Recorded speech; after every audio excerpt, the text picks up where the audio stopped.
ভিডিওতে দেখলাম কক্সবাজার, কিন্তু যেয়ে দেখে রাঙামাটি। ঢাকার মধ্যে কোথায় এই সুন্দর জায়গাটা আছে সেটার রিলোকেশন তোমাদের সাথে আজকে শেয়ার করবো। তো ভিডিওটি সম্পূর্ণ দেখার অনুরোধ রইল। তো আসসালামু আলাইকুম, সবার কি অবস্থা? যেহেতু আমরা আজকে চলে যাবো ঢাকার মধ্যে একটা রাঙামাটিতে, তো এর জন্য প্রথমে আমরা কুড়িল বিশ্ব রোড এসে এখানে আমরা 50 টাকা করে একটা টিকিট কাটি। বাস টিকিট কাটার পর আমরা বাসের জন্য ওয়েট করতেছিলাম সবাই মিলে, তারপর বাসে উঠে পড়লাম আর সবার পছন্দ মতো সিটে বসলাম আর সাইড ভিউ এনজয় করতেছিলাম। সাইড ভিউ এনজয় করতে করতে আমরা চলে গেলাম আমাদের গন্তব্যস্থান কাঞ্চন ব্রিজে। কাঞ্চন ব্রিজে যাওয়ার পরে আমরা একটা ফুল অটো বুক করি, যেখানে আপনারা ফুল অটো রিজার্ভ নিতে পারবেন 100 থেকে 120 টাকার মধ্যে। কিন্তু আমরা চুনা লাগাই ফেলছি, আমরা সেখানে 200 টাকা দিয়ে রিজার্ভ করি। যাই হোক, যেহেতু আমরা আইডিয়া ছিল না এই জন্য এরকম হয়েছে। তারপরে এটার দিকে সাবধান থাকবেন। এনজয় করতে করতে আমরা চলে গেলাম আমাদের গন্তব্যস্থান দ্য ব্লু লেক রেস্টুরেন্টে। তো এখানে যাওয়ার পরে আমাদের আরেকটা চুনা লেগে গেল। সেটা হলো গিয়ে আমরা ভিডিওতে দেখছিলাম যে এখানে অনেক বেশি পানি থাকে, মানে পানি থই থই করে। মেবি ওইটা বর্ষাকালের কোনো একটা ভিডিও ছিল, আর আমরা চলে আসছি একদম গ্রীষ্মকালে। তো এই জন্য পানি টানি কিছুই ছিল না, আর কাজ চলতেছিল দেখে মানে লোকেশনটা একদম বাজে হয়ে গেছে এরকম। তো আমাদের একদম এক্সপেকটেশন ভার্সেস রিয়েলিটি একটা চেক হয়ে গেছে। তো এরপর যাওয়ার পর আমরা যেহেতু নাচ্ছরবান্দা এত দূর থেকে আসছি এই গরমের মধ্যে, তো আমরা এখানে স্টে করব, যত যাই হোক এখানে স্টে করব। তো এরপর আমরা এখানে দাঁড়ায় একটু ভিউ টিউ নিচ্ছিলাম, কিন্তু না, জায়গাটা মোটামুটি ভালো, খুব একটা খারাপ না। আমরাই ছিলাম, আমাদের পরে আরো কয়েকজন আসে যারা আমাদের মধ্যে ভিডিও দেখে আসছে।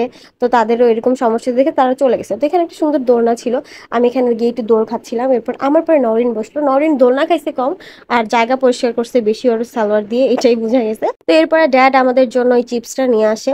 চিপস নিয়ে আসার পর আমরা এখানে চিপস খাইতেছিলাম। এখন ড্যাডকে সেটা তো জানেনি সবাই, হ্যান্ডসাম ছেলেটা আমার ড্যাড। তো এরপর আমি সাকিব রহমানকে একটা দিলাম। তো সাকিব রহমান কি সুন্দর ভংচং করে আমার থেকে চিপস নিয়ে বলতেছে দিয়ে নরিনদেরকে দিয়ে, এটা বলে নিজেই খাওয়া শুরু করছে। তো এরপর আমরা একটি ছবি তুলতে নিয়েছিলাম, আর দিশা এসে আমার ছবিটা নষ্ট করে দিচ্ছিল। আর এদিকে দেখুন আমার আগুন ড্যাড ছবি তুলতেছে, বলছে এই সরো সরো, আগুন আসতেছে। আমি বলছি কি রে, আগুন কে? এই যে আমি।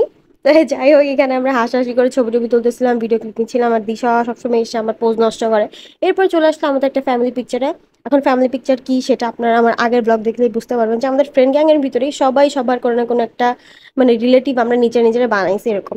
এরপর ফ্যামিলি পিকচার তোলার পর আমরা একটু বাইরে চলে আসলাম ছবি তোলার জন্য। আর যেহেতু অনেক বেশি রোদ, আমি ব্যাগে করে ছাতার পানি নিয়ে আসছি। পাশে লোকেশনটা দেখেন, পুরো খা খা রোদ। এরপর আমি আর মিম গেলাম ছবি তুলতে। এরপর আমি একটু সিঙ্গেল কিছু ছবি তুললাম।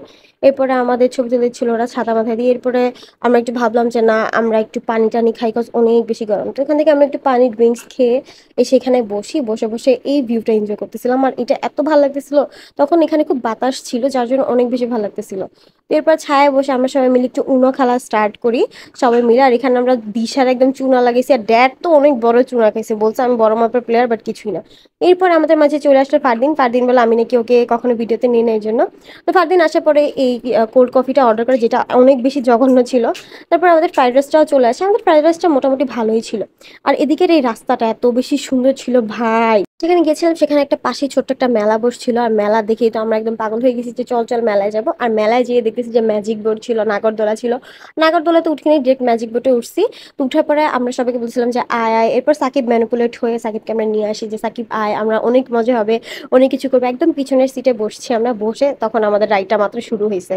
তো এরপরে আস্তে আস্তে যখন রাইড চলতেছিল এত বেশি মজা লাগতেছিল। আমাদের ঠিক অপোজিট সাইডে একটা আন্টি বসছিল, উনি লিটারেলি বমি করে দিবে এরকম একটা অবস্থা। আর তখন আমি ভাবতেছিলাম আল্লাহ, যদি বমি করে আর যদি আমাদের উপরে এসে পড়ে কি হইব, এইসব ভাই হাসতে হাসতে সব তিনজন আমরা শেষ।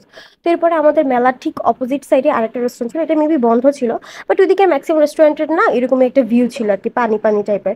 তো যাই হোক, ঘোরাফেরা শেষ করে আমরা আবার বাসে উঠে গেলাম।